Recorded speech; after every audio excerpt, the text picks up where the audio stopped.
ہو چکا۔ اللہ اس گناہ کو نہیں بخشے گا کہ کسی کو اس کا شریک بنایا جائے، اور اس کے سوا اور گناہ جس کو چاہے معاف کر دے، اور جس نے اللہ کا شریک مقرر کیا اس نے بڑا بہتان باندھا۔ کیا تم نے ان لوگوں کو نہیں دیکھا جو اپنے آپ کو پاکیزہ کہتے ہیں؟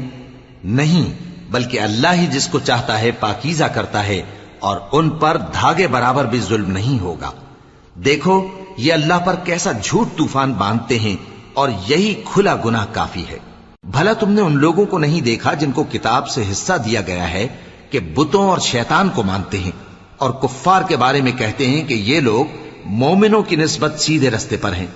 یہی لوگ ہیں جن پر اللہ نے لعنت کی ہے، اور جس پر اللہ لعنت کرے تو تم اس کا کسی کو مددگار نہ پاؤ گے۔